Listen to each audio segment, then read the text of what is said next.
I'm glad that people are using TikTok to share information about personal finance. We all know that it's not taught nearly enough in schools, at least not in the United States. And the fact that a lot of these videos are getting a ton of attention and becoming really popular is a good sign. I think it shows that the users of TikTok, which is kind of the general population, have an interest in learning more about personal finance. There's a lot of good advice out there, but there's also a lot of bad advice out there, which can get kind of dangerous when someone seems to know what they're talking about and they have a core following and other people come across their more popular videos and trust in what they're saying. If they're giving financial advice that might not be optimal, it can be kind of dangerous. So we're going to check out some of those videos here today. Things your dad never taught you, car edition. Never buy car insurance from a car dealership. Sure. They just want to sell you the car. And trust me, they'll offer you the worst insurance policy. Never buy a car from a used car dealership. The cars you get from these dealerships are almost always beat cars. You'll never get a good price on the car. Okay, financially, it can be a great idea to buy a car from a used car dealership. Cars are notorious for being the most quickly depreciating asset maybe in the world, and a lot of people know this. There are all the sayings about a car losing 25% of its value the moment you drive it off the dealership lot, which is completely true. Spending money, and especially a lot of money on a brand new car, could be like the worst financial decision that someone would ever make in their lifetime. I love the idea of people buying used cars, and sure, there can be some lemons, like you can get a bad deal from a used car dealership from time to time, but they're certainly not all just broken down the moment a used car dealership sells it to you. 95% of the time they've cleaned it up really nice, the interior is all detailed, and it's running pretty well at the time. It can be a smart move to buy a used car, especially a really reliable one. And we saved up our little bit of money until I had $5,000. That's a small amount of money, but truth be told, I turned that into $1.6 million. How did I do it?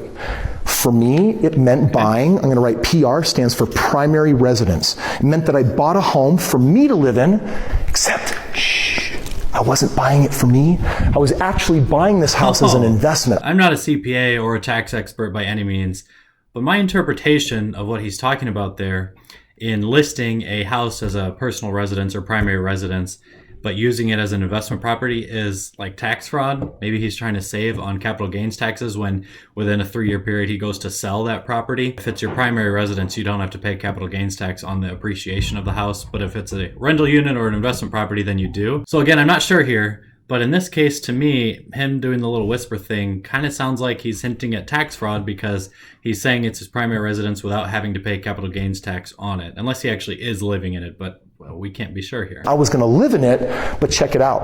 I bought this thing $40,000 under market. That meant it had $40,000 of equity, meaning if I sold it, I was going to get a pile of cash. I thought that was cool because how many of us can put $5,000 into something and then turn it into 40 grand?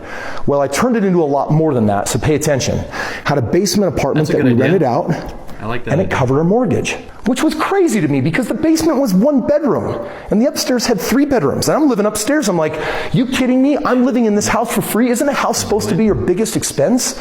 And in one deal, I wiped it out. Okay, I really like his second point there about renting out a room. Interest rates are so low right now, at the lowest rate we've ever had in the history of the United States anyway, such that mortgage payments, including property taxes and homeowners insurance, are less than what they would be for the rent payment on a comparable property. So you can pull something like this off nowadays where you just rent out 1 bedroom or maybe the basement of a house and it covers most of or all of the mortgage payment. The key premise of this theory here though is that he bought a house for 40 grand less than what it's worth. He would have either had to buy a foreclosure in terrible shape and put a lot of money into it to improve it until it was back at market value, which could have cost 20, 30 grand, or he would have had to have gotten like a deal of a lifetime on this place. It is just not realistic, not common to pick up a house for $40,000 less than the market price and then sell it a year later.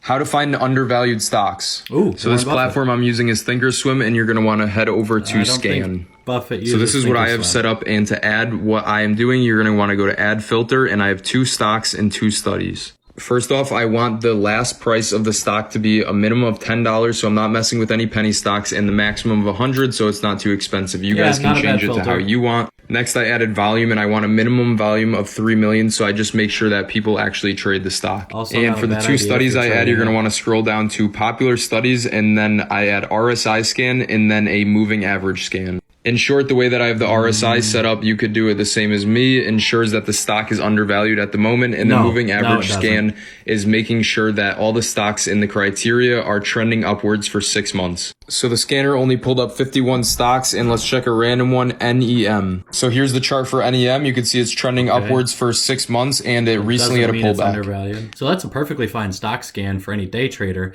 It certainly is not going to help you do what he said it'll do, which is find undervalued stocks. To get good at finding undervalued stocks, you need to do some serious learning or go through Ben Graham's security analysis or Intelligent Investor or something like that. You cannot find an undervalued stock with a simple RSI scan. RSI and moving average indicators are just going to show you where that stock price is relative to where the price has been over the past certain period of time.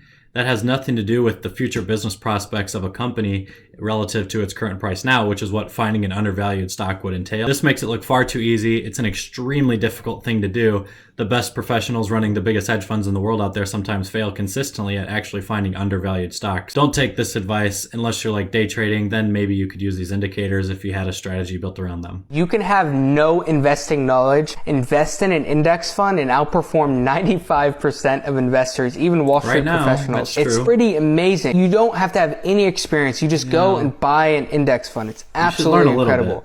Okay, so he's saying you can outperform 95% of investors. I think what he might be referring to is just the fact that in the last 10 years, the indexes have typically outperformed actively managed funds, mutual funds, hedge funds, whatever. That fact is true for now, but that is a really cyclical pattern. So you can look over the last century, there are 10 to 20 year periods where the indexes will outperform active investing. And then usually in periods where the market's in a bit of a lull or downward, active investing will outperform passive or indexed investing. I would actually argue that at some point in the relatively near future, active investing will come to surpass passive investment returns.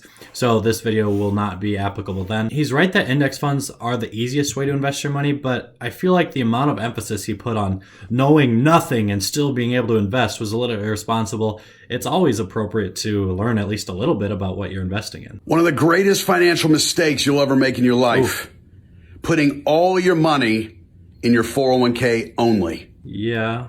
100%. You don't have liquidity. You don't have money when you need it. And you need to consider that it's harder to get money out of that account someday than it is to get in. Well, that's kind of a good thing about a 401k plan. I'm not sure exactly what he's saying here when he says 100% of your money. Of course, nobody contributes 100% of their income to your 401k, so he's probably saying like all of your savings. Don't put all of your savings in your 401k. Maybe there's some merit to that. I usually like the idea of some additional saving buckets like Roth IRA, non-qualified or after-tax dollars, other things. But there are certainly some very financially successful and financially free people who only ever utilized a 401k plan. So if you're really new to investing and you're just able to save a little bit and you're kind of overwhelmed with the whole thing, please utilize your company 401k plan, especially if there's a match. Take advantage of that free money before you start using other savings buckets. Again, the message isn't bad here, but it's kind of a blanket statement and it's not perfect to tell everyone the same thing. You kind of have to go case by case with where you should be saving to. Most people will never be rich enough to buy a house like this.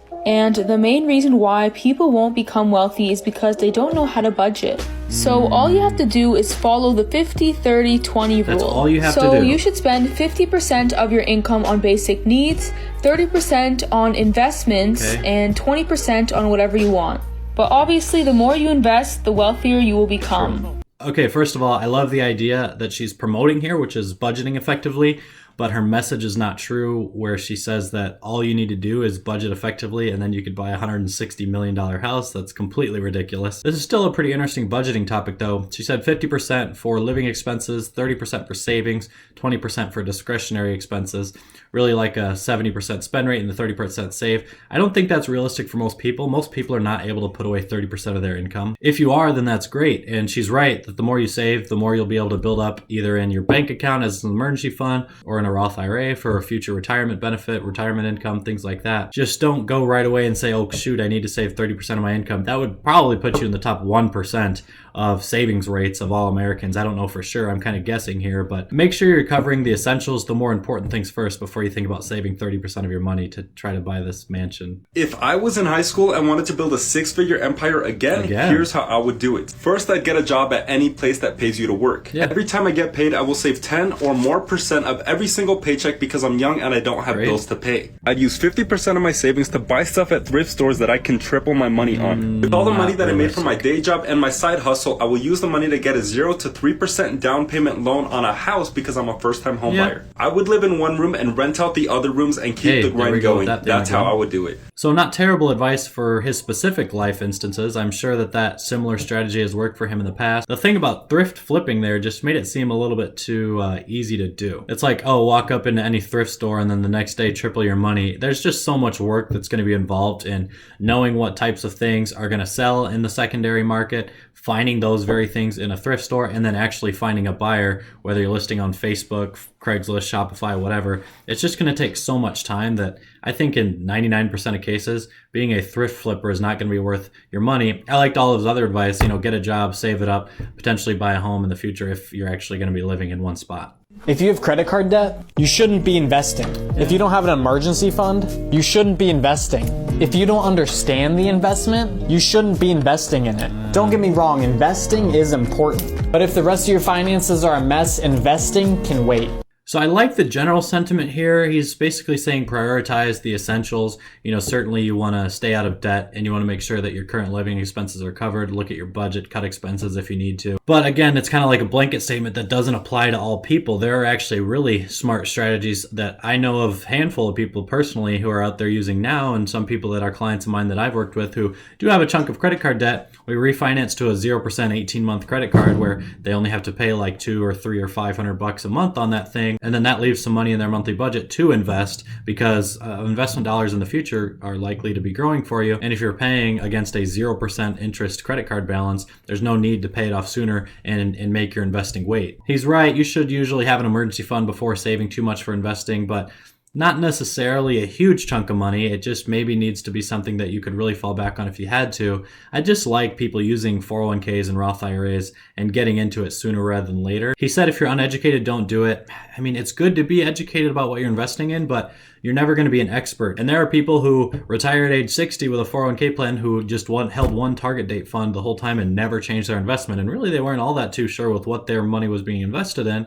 But someone gave them good advice to just say, sign up for the 401k and buy this fund, and they never had to deal with it. So you don't necessarily have to be super knowledgeable in how you're investing your money to still be successful in investing. Okay, so I'm glad nothing in this lineup anyway was all that terrible. A lot of these people had good sentiments and they were coming from a good place when they gave this advice. Again, for a few of those, you just can't make blanket statements like they were making. Everyone's financial situations are a little bit different. If you got to this point in the video, it means you watched the whole thing. I really appreciate that. The YouTube algorithm loves long watch times in terms of total minutes watched and just as a percentage of the video. If you could also like this video and subscribe to the channel if you haven't already, I appreciate those both very much too. And as always, thanks for watching.